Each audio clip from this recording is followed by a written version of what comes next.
Hello again, everyone. My name's Mark Wormsley, and I'm the founder of the Arts and Culture Network. We're a growing global community of over 185,000 now across our 8 arts and culture LinkedIn groups. I don't get to meet everyone, as you can imagine, but when I do, it's a pleasure. And Dan Turello has joined me today. Dan is one of our latest full members, for which many thanks, because we're entirely member funded as a community. And we're going to have some fun today. I'm going to ask Dan to say hi in a moment, and then I'm going to create Dan's fantasy cultural year, which we found is a lovely way to pull out preferences, anecdotes, and conversational detours. I have a magic wand and a time machine at my disposal for this interview, so it's going to be fun. Dan, thank you so much for joining me today and for being one of our full members. Would you like to say hi to everyone for a couple of minutes? Yeah, I'd love to. Hi, Mark. It's so nice to see you, and thanks so much for doing what you do. It's just been a really wonderful community, and I'm honored and pleased to be here. And this exercise sounds like great fun, so I'm looking forward to the experiment. It's going to be fun. I'll give you a bit of a hint so you can think about it while we're talking about the work that you do. My first question to you is going to be, what's your favorite building? So you can Ooh, give that some thought. all Right. right. I was fascinated to see this lovely kind of bilateral talent expression that you have in writing and photography, and how in some cases it even comes together. So what I'd love to do is to share my screen so that I can show people where they can find out more. Let me just make sure I've got the right place. Here we go. Yes, so wherever this appears, these links will be in the profile that will accompany this interview. But the place to go is dantorello.com, and I'll show you that briefly here because then you'll know you're in the right place. And the front and center is the latest book, which is hot off the press, I have to say. Um, Dan, this is great. I know that you express yourself through photography and specifically portraits, which look fantastic, by the way. We'll have a look at those in a minute, but also writing. So perhaps you could tell us a little bit about Connection, your latest book. I'd love to. Connection is a really a philosophy of technology, and it's done in I think is a somewhat creative and different way. It's really based on experience as viewed through literature. So when I say technology, I'm actually going all the way back to the medieval mystics. I'm going back to Saint Francis and that early counterculture movement in early modern Europe. I'm then making my way through the Renaissance and looking at Renaissance artists and engineers and some of the early environmental debates that took place during that time.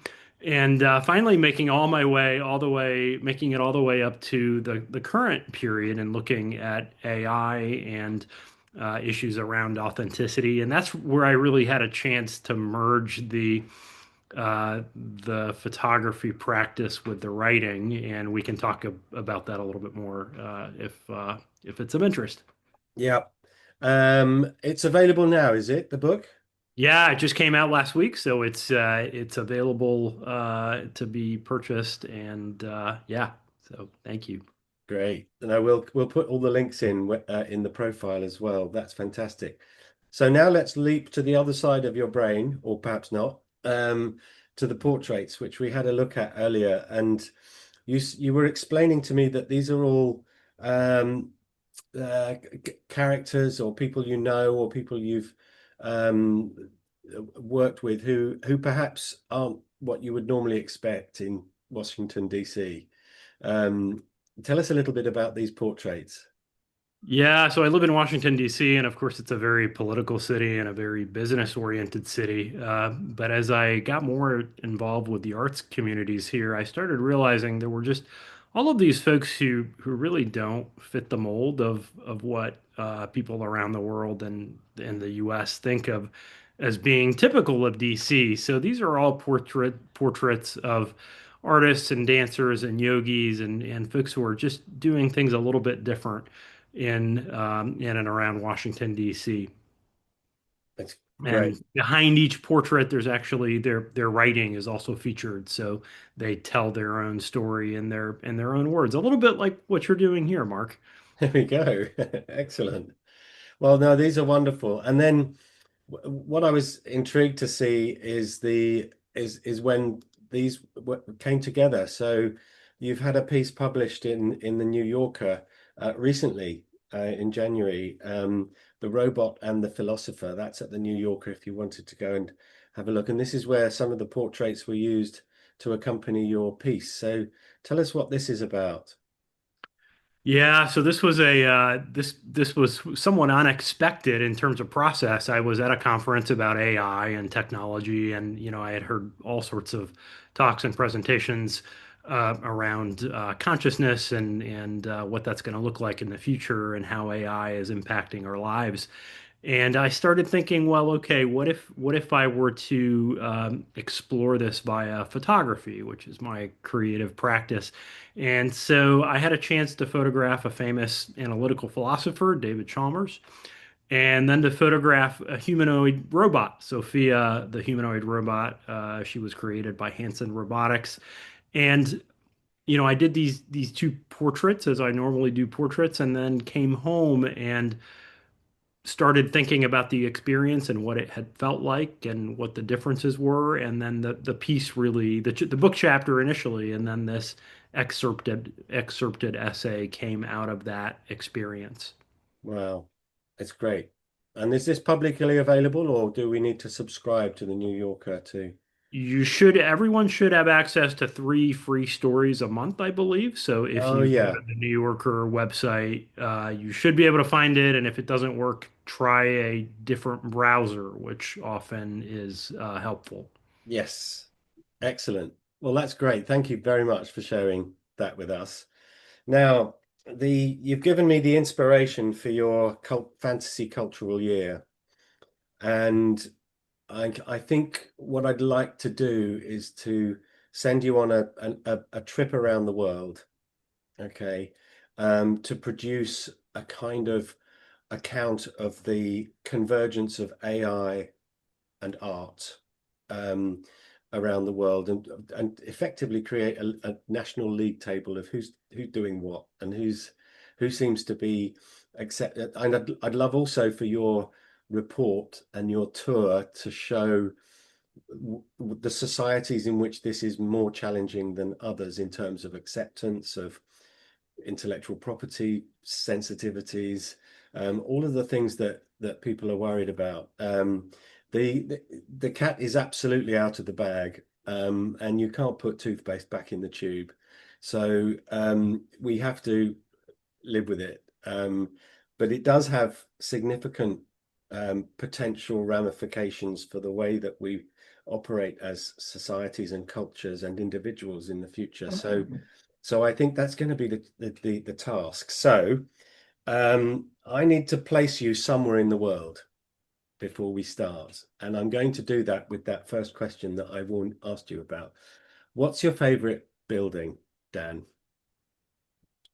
So what came to mind for me, I don't know if it's my favorite building, but it's just what really struck me in the moment. And it's a bookstore. It's the Shakespeare and Company bookstore on the banks of the river in Paris.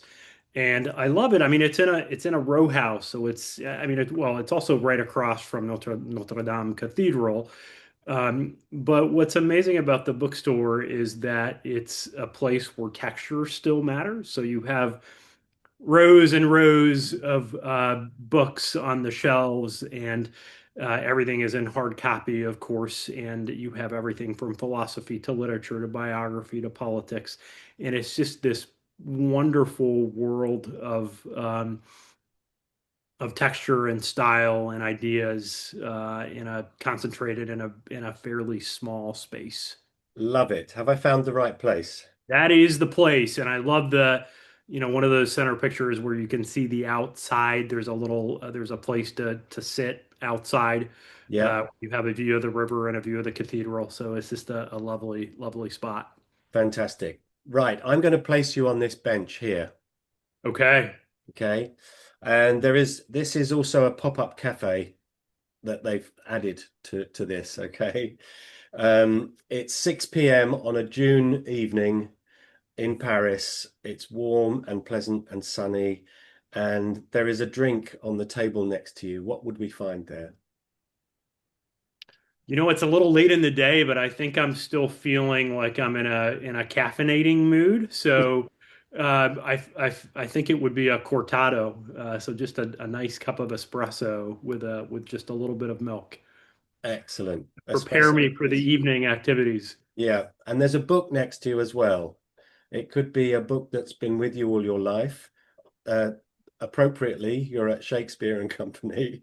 Um, or it could be a favorite book or a book, a recent discovery. What book would we find on the table next to you? The book that comes to mind is If on a Winter's Night, a Traveler by Italo Calvino, in part because he was Italian, but he lived in Paris, I believe, for a significant part of his life. So it feels like it's a fitting text. Perfect. What was the book again?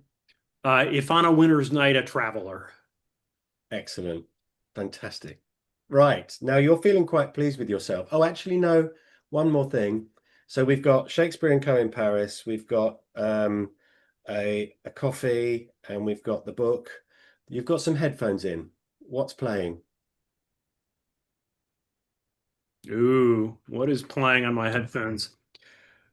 A band that I keep going back to is from Boston, Massachusetts. It's a new bluegrass band. I mean, they're not really around anymore, but when they were doing this in the early, I think in 2010, their name is Crooked Still, and it's very laid back, mellow uh, bluegrass. That sounds like a contradiction in terms, mellow bluegrass. I suppose it could be, but they're quirky that way. Yeah, great. Crooked still. So there we go. That's the setting. Now you're feeling quite pleased with yourself because you've just come from a meeting at Hachette Livre, the big book publishing company, who I think are French and based in Paris. And they have a number of different imprints, and they've got wind of the work that you've done and the books that you've published, and they'd like to hire you for a year, okay, at great expense to them to travel around the world and put together an international guide to AI and in the arts specifically, and technology. You know where technology and the arts come together, doing it well, and where some help might be needed. Because it's a wealthy Parisian family foundation who are funding this fantasy cultural year. They're going to send a TV crew with you. There's a book deal in it, of course. There is a TED talk when you get back. You'll be on the sofa for morning TV, and there'll be a global lecture tour, university lecture tour afterwards. And you become the go-to commentator for all things AI, arts, technology, culture. Does that sound like fun? Sounds like a great opportunity. Yeah, you get to interview people. The Actually, funding, I mean, just the freedom to pursue that sounds yeah, wonderful. and friends and family can come and visit you on your travels, and it's first class all the way. So you're in Paris. Let's fly to another location. You can go anywhere in the world to start this process. And don't forget, I've got a magic wand and a time machine at hand. So where are we going? So I think I would start with close at hand and just move over to Berlin, which I actually haven't been to yet. So it's high on the list. I love Berlin. My brother lives and works in Berlin. He's a cellist.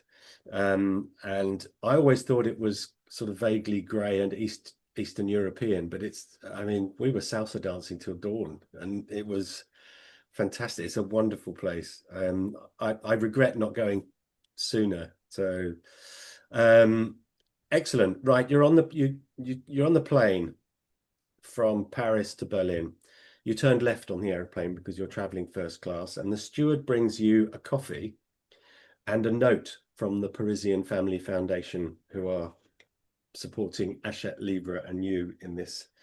They've got a musical challenge for you. They would like you to limit your musical listening to one very specific genre or type of music for 12 months? And in those circumstances, what would you choose? Okay, so in that case, I'm going to move away from bluegrass as much as I enjoy it. I'm not sure I'd want to listen to it nonstop for a year, and perhaps I would move to something a little bit more classical, perhaps some Bach and Beethoven, just to keep things Nice. We've had some up. interesting answers to that question. I didn't expect the head of Chinese art at Sotheby's to choose hip hop. Um, and she said it's because I don't like it. After a year, I might have grown to like it. And someone else chose live music, which I thought was quite clever. Um, Anyway, now you arrive in Berlin and you're whisked off to Alexanderplatz, where you have a wonderful loft apartment overlooking Alexanderplatz in Berlin. You've been met by some students who are interested in the topics that you're an expert in, and they say, right, we're going to come back later and take you out to a dance performance and then out to dinner. And this is where the magic wand comes in, and potentially the time machine, because I can put any dance-based performance on the stage in front of you. It can be any dancers, living or not, any dance group, any dance style, and you don't have to stay in the local culture. What would you like to watch in by way of a dance performance? I'm not even sure if this qualifies as dance, but what comes to mind is the Blue Man Group, which I believe is based in Chicago Mm-hmm. and is very peculiar. But I don't know that much about them. But it's just I'd be really curious to see them. Yeah, I haven't seen them live, but I know who you mean. Yeah, there's choreography in that. That there's no reason why you shouldn't have that. And the magic wand is in your hand, so you can have that. And what about dinner? You can choose the national cuisine. It doesn't have to be German. Let's go with Japanese. Wonderful. Excellent. There we go. Um, Now we're going to whisk you to another city. Where are we going? Anywhere in the world. Let's go with this Japan theme. So off to Tokyo it is. Off to Tokyo. Excellent. When you arrive in Tokyo, it's sport day. Sport and leisure activities are increasingly included in the universe of culture. We had breakdancing in the Olympics in Paris. We have dressage. We have synchronized swimming, ice dancing. So some sports are clearly performance art. That doesn't mean you have to choose those, but if I could put any sporting event in front of you for a couple of hours, it doesn't have to be sumo. You can have whatever you like. What would you choose, Dan? The Winter Olympics are fresh on my mind, so I'm going to go with mogul skiing. Yeah, I enjoyed that. I love the athleticism and the outdoors and the speed. It's fun Yeah. to watch. And those great big jumps as well, that those were just crazy. There are three stories up or something ridiculous, or three London Yeah, buses high when yeah. they hit the apex of that. No, No. it's daunting. Oh, incredible. Fantastic. And I'm imagining that on Mount Fuji, I guess it is. Yeah, Would be yeah. fascinating. Mogul on Mount Fuji. Yeah, that's wonderful. Excellent. Now let's buzz again. Where are we going this time? Ooh, um, let's head down to New Zealand. I haven't been there Mm, either, so that while we're on this side of the world, why not? yeah, great idea. I've never been. I'd love to. I haven't been to Australia either. I would dearly love to go and see all the Lord of the Rings scenery. Be fantastic. Exactly. Now in Wellington, there is a new digitally enhanced art gallery in which you don some virtual reality headsets and you can step into the work of a famous artist. It's not immersion in the sense that we know it of projection on walls. You step into an environment that's 360 degrees, three-dimensional. There's movement, there could be sound, and you can walk around in the picture and see in 3 dimensions what the artist could only show us in two. Hmm. I don't know if this is possible yet, but it needs to be. Um, whose work, who would you like to step into in those circumstances? This feels very predictable, but I would have to be Van Gogh. Just the bursts of colors and the textures again. I think that would be my Yeah. choice. Walking along the restaurant in the starry night above Yeah, that path. exactly. Yeah, great choice. Great choice. Now I'm going to whisk you back to London, and we're going out together every night of the week to do something cultural. Mm, Monday, Tuesday, Wednesday, Thursday, Friday. On Monday, we're going back in time to a rock or pop concert. On Tuesday, we're going to a theatre play. On Wednesday, we're going to a West End or a Broadway musical. On okay. Thursday, we're going to the opera. And on Friday, we're going to the movies. And between us, we can decide what we see and where we go. Okay. So, is there a concert that springs to mind that you attended that if you could, you would go back in time and experience again? Oh, this one is really challenging. I feel like there's been a few of those. One of the ones that I actually read about in the book somehow makes its way in was the U2's Achtung Baby tour, Hmm. which I had a chance to see in Chicago, but it would be fun to see that in I saw it in a fairly small arena. I think it was a hockey arena, so 20,000 people, 30,000 people. I think it'd be fun to see that one in a mega stadium. Yeah, So I would probably go with that one. great. Fantastic. And in a slight change to this question, I don't often always do this. Is there an artist or group who you could have seen live, didn't, and now can't and regret it? Yeah, I mean, I think I would. Well, yeah, the Stones at the height of their, when they were really touring, that would have been amazing, and I Yeah. didn't have a chance to catch it, so I would Mhm. definitely go back to that.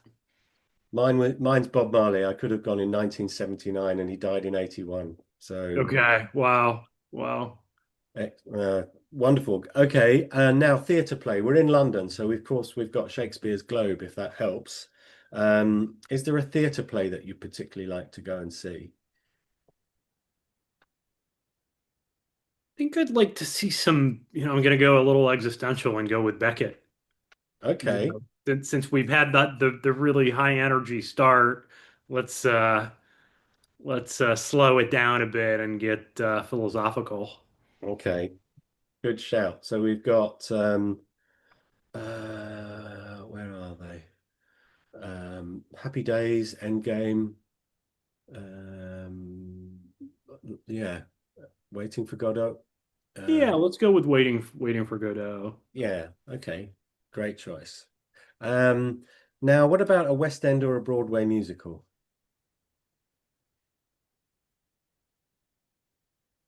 I'm gonna go. I mean, we are in London, but all the same, let's go with Les Mis. Yeah, Classic and always spe- riveting. yeah, still running, making a fortune. Yeah. I saw it in its first few weeks at the Barbican Centre at the Royal Shakespeare Company in the 80s. And the first half is about an hour and three quarters back then, so you were better off not having a drink before the show. Fair enough. I mean, I think the alternative to that might be it was also recently a Monty Python musical out, and I forget what the title. Spamalot? Yeah, Spamalot. Yeah, so that yeah, might be a good alternative to yeah, look that could be really good. Yeah, at. okay. Now, are you an opera fan, Dan? Honestly, I'm not a huge opera fan, but occasionally it's fun to listen to. I I I was interviewing somebody the other day who is a major opera fan, and she explained that it's the kind of the pinnacle of art forms in that it uses art, visual art for the scenery, acting, singing, dancing, and music. Hmm. So it's when it all comes together. So I think my favorite opera is Tosca, Puccini's Tosca. So we'll go to the Opera House in Covent Garden and we'll watch that. I love Excellent. that. That's a good. I was going to suggest Mozart's Don Giovanni, That but would be similarly Tosca would be one that I have not seen. So this is great. great. Excellent. And then Friday is film night. We're going to the movies. We've got the best seats in the house. We might even go to. Vegas to the Sphere for this. What movie are we going to watch? So this one is an incredibly difficult one for me because I am a film aficionado. So I would have to narrow it down. Anything by Tarantino, I'm a fan of. Those are always fun. So Pulp Fiction Yeah. would be a pretty strong contender. Likewise with Fellini. So anything by Fellini is great on big screen. And then Mm. there's just the pure fun of seeing a classic like Casablanca. So if I had to narrow it down, those three might be the final contenders, and maybe we can negotiate about this. I think because it's your show, as in it's your cultural fantasy year, um, and we have a magic wand, I think we'll watch all three. I was a big Lord of the Rings fan from a kid, and I used to have a, excuse me, I used to have a design agency, and when the at the beginning of the 2000s, the when the third movie came out, I had 16 staff, and I built the office for the day. We went and watched the first one at my house in the morning. Then we had lunch, and then we watched the second one at my house in the afternoon. And then we got on the train to Leicester Square in London to watch the first publicly available show at midnight. And it was great. I think they called it Trilogy Tuesday. It was the first day on which anyone could watch all three. I love that. It's a mini festival of sorts. So Oh yeah, yeah. love making it And the a day. numbers are just staggering. I think the it cost six no, it cost $300 million to make all three movies. Wow. Um, and the first one took 600 million at the box office. So that's Wow. before the second one and the Oscar-winning third one and all the DVDs and all the streaming and what have you. So wow. Do you have a favorite of those three? Which one did you like best? I always get excited watching the first one. Mhm. I've watched the third one an awful lot. It was the culmination and the Oscar winner. The middle one is awkward, because the Two Towers, because it doesn't end satisfactorily because you've got to wait another year for the next Yeah. installment. So And as I recall from the book, I mean, there was just a lot of travel. I mean, they're sort of riding through the plains of. I think I'm remembering this correctly, but yeah. So yeah, they're hard on to, a hard to mission to produce. yeah, they're on a mission to destroy a golden ring, and it has to be thrown into the fires of Mount Doom, and it takes three books to get there.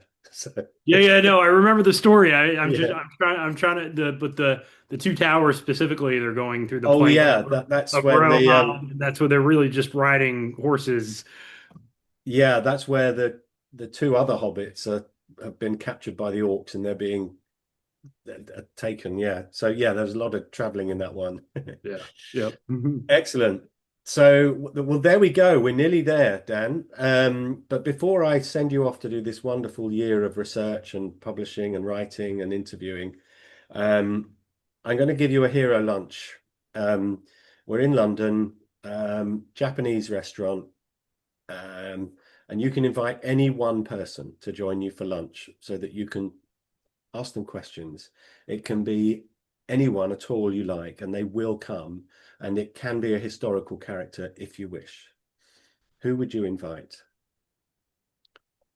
I'm gonna go with Bruce Springsteen, just because legendary life and music, but also because I was strangely I grew up in northwestern Italy, but I was born in Ridgewood, New Jersey, which is very close to the area in which he grew up. So Asbury Park and that whole northern Jersey area.